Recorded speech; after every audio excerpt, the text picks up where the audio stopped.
I'm Patrick, and this is Brian. Together we just got played. We're at the Cloak and Blaster, and we just got done playing Mutant Crops, mutated vegetation. Yes. Join us for all of your favorite vegetables.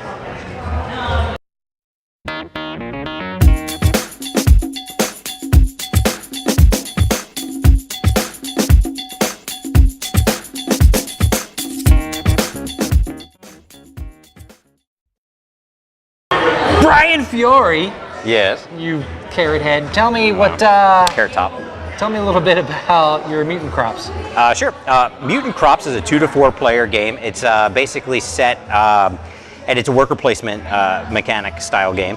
And I guess basically you're a farmer, maybe a mutant farmer or something, and you're like raising your mutant crops, in which they both they still need water, or maybe it might be blood, maybe, but they also need meat in order to grow. Well, food, yes. Yeah. So in the game, there's basically 3 resources. You have seeds that you can sow. You have meat that once you've sowed your crops, you can actually feed them meat, and you can also water your crops. Essentially, it's worker placement. So you start off with a number of actions. There's basically 2 actions per card. And I think you start off with, I think there's like 6 cards on the board. So there's a number of actions on the board. Each player starts with 2 workers, or like 2 farmers, essentially. And you start placing them one at a time, and it goes clockwise.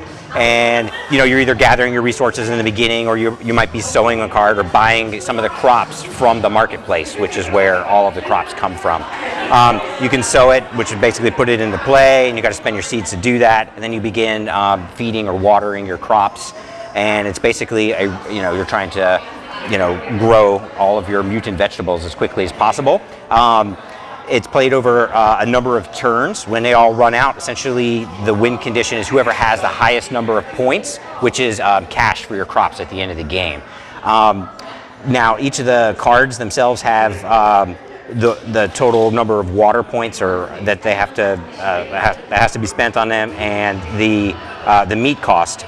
And then those are going to give you victory points at the end of the game, but then that also unlocks the ability to then continue to feed them to develop a special ability, which gives you a number of bonus points or certain other types of actions that you can take during the game or at the end of the game.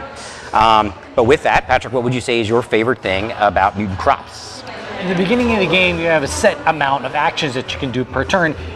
Not amount of actions. You actually only have 2 actions per turn every turn, but a set kind of action that you can perform. And then as the game progresses, it starts to unlock more and more actions and unlocks other possibilities, which is really, really cool. We played a game called Concept of Plants that kind of had that evolving choice options during the course of the game, which I absolutely love. This game has that, but it's a much simpler game. I absolutely love that aspect of the game. And if there's one thing that you had to pick out that you like the most about the thing that I like best about Mutant Crops is that for a worker placement game, it's component light, and it's it doesn't take up a whole lot of real estate. So it's a great way to introduce other players to worker placement games. It sets up fast, it plays fast, it's intuitive. So I would say that's my favorite thing about Mutant Crops. However, what would you say is the thing that you liked least about the game?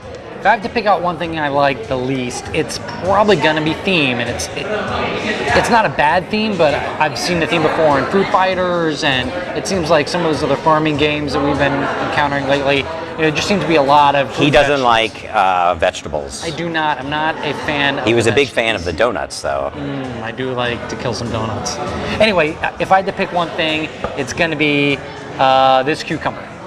Brian, if you have to pick one thing that you like the least, it would be the receiving end of that cucumber. But no, the thing that I like least, actually in the game, I think there was like a diminishing supply aspect, which I didn't account for, so I didn't see that coming.